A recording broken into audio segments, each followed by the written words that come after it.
Okay, we're recording.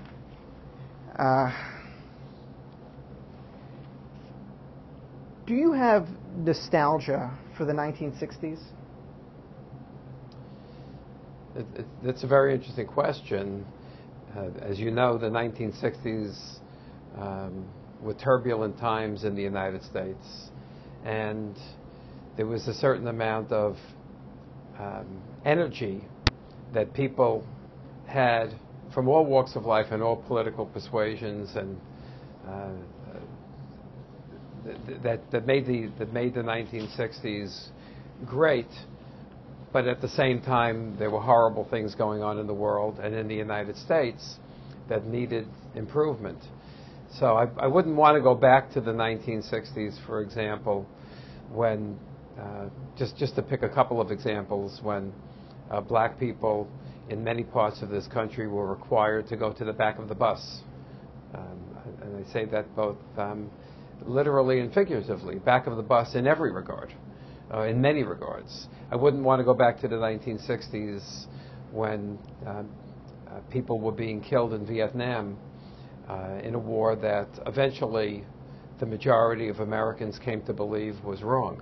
So if I have any nostalgia at all for the 1960s, then it would be a personal nostalgia for the mission, the involvement that I personally had in being a very tiny voice in what turned out to be some very large movements. And that was exciting and thrilling and invigorating, but I wouldn't want to go back to the 1960s as they actually were.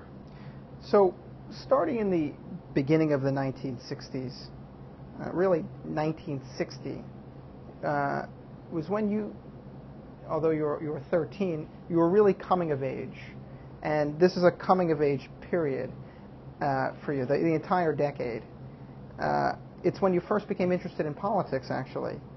As a Jew living in Brooklyn with a lot of Catholics, how important was John F. Kennedy's run for the presidency and ultimately winning the office for you as a minority? It was very important for me as a person.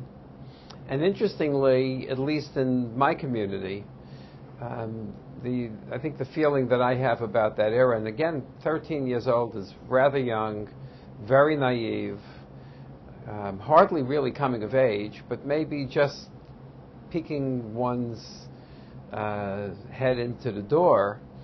And but I truly remember the experience.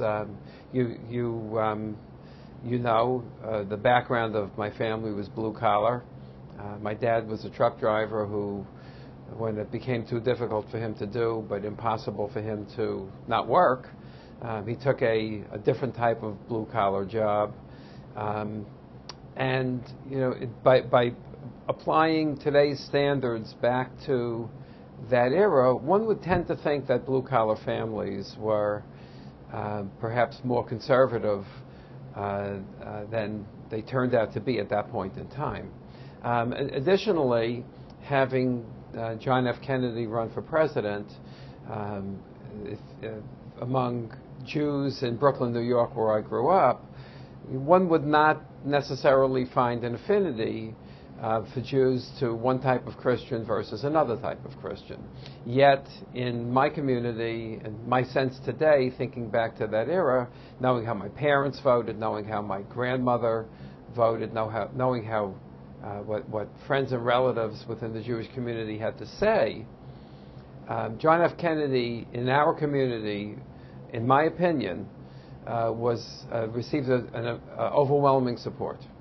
And it was actually thrilling, not just for me personally, but for my parents and other members of the community. It was thrilling to have a Catholic elected to be president of the United States. Among my non-Jewish friends, most of them happened to have been Catholic. Most of them happened to have been of Italian descent, where grandparents and parents, by and large, were born in Italy and came to the United States, and many of my friends were first generation born in the United States. Some were second generation like me. My parents were born in the United States as well. But among the Catholic community, obviously, overwhelming support and joy when John F. Kennedy was elected. How did his election encourage you to become involved in politics?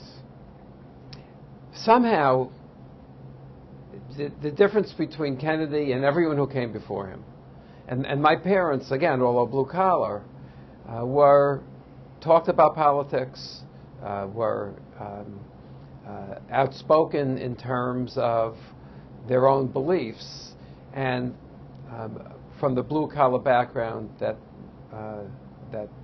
they came from, were by and large dyed-in-the-wool Democrats. And I became involved in politics really only by listening to my parents and, of course, what teachers and others had to say in school. Take us through the day Kennedy was shot, November 22nd, 1963. Yeah, it was a very tragic event, obviously, and it was one of those events that personally is chiseled into my brain.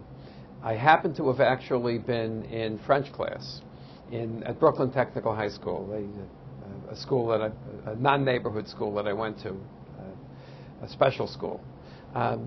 And an announcement came over the public address system. I remember we had a very animated, lively, fun French teacher named Mr. Tron, and he was giving a lesson and writing on the chalkboard when William Pabst, the principal of the school, made an announcement over the PA. He asked everyone to stop work, and he announced that President Kennedy had been shot, taken to the hospital.